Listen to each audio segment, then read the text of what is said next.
News Hyderabad సచివాలయంలో మరోసారి శకలాలు విరిగిపడ్డాయి. అయితే ఎవరూ లేకపోవడంతో ప్రమాదం తప్పింది.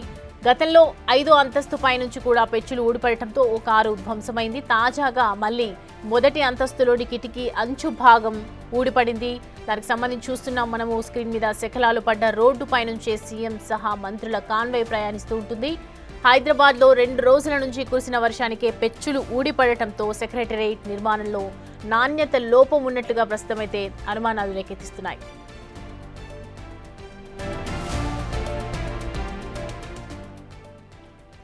మరింత సమాచారం మా ప్రతినిధి వాసు అందిస్తారు.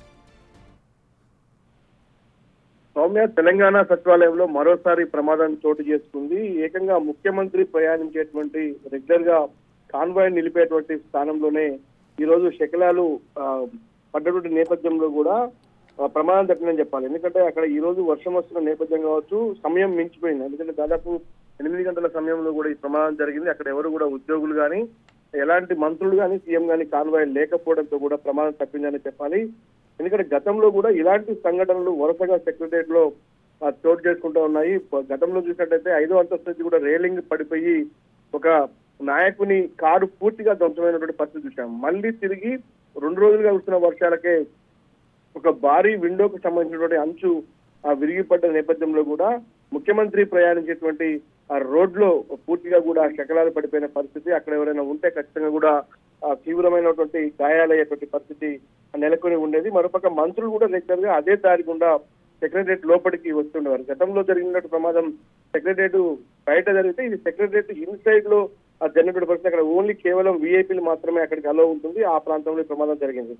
షాపూర్జీ పల్లంజీ కంపెనీ నిర్మాణం చేపట్టిన అంశానికి సంబంధించి కూడా గతంలో బీఆర్ఎస్ ప్రభుత్వం అత్యంత ప్రతిష్టాత్మకంగా తీసుకుని కూడా అంబేద్కర్ సచివాలయం పేరుతో కూడా నిర్వహించింది. 617 కోట్ల అంచనాతో నిర్మించినటువంటి ఈ భవనం దాదాపు 1140 కోట్ల రూపాయలకు అంచనాలకు మించి వెచ్చించింది గత ప్రభుత్వం. కానీ మొత్తం పరికరాల కొనుగోలు కావచ్చు, నిర్మాణం కావచ్చు, నిధుల మంజూరు కావచ్చు, పూర్తి స్థాయిలో అవినీతితో పాటు అక్రమాలు జరిగాయని గతంలో కూడా అనేక ఆరోపణల నేపథ్యంలో ఆ విజిలెన్స్ నివేదిక కూడా గతంలో ప్రభుత్వం అందించింది.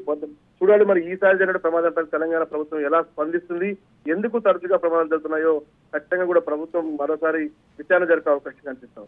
Right Vasu, thanks for the updates. Right, చూస్తున్నాం కదా గతంలో కూడా సెక్రటేరియట్ నిర్మాణానికి సంబంధించి అనేక ఆరోపణలు కూడా వచ్చాయి. గతంలో కూడా జరిగింది కానీ సెక్రటేరియట్ అవతల జరిగిందని చెప్తున్నారు. ఈసారి అయితే వీఐపీస్ వెళ్లే దారిలో జరగటం పట్ల ప్రస్తుతం అయితే అనేక అనుమానాలు వ్యక్తమవుతున్నాయి. నాణ్యత లోపం ఉన్నట్లుగా ప్రస్తుతం అయితే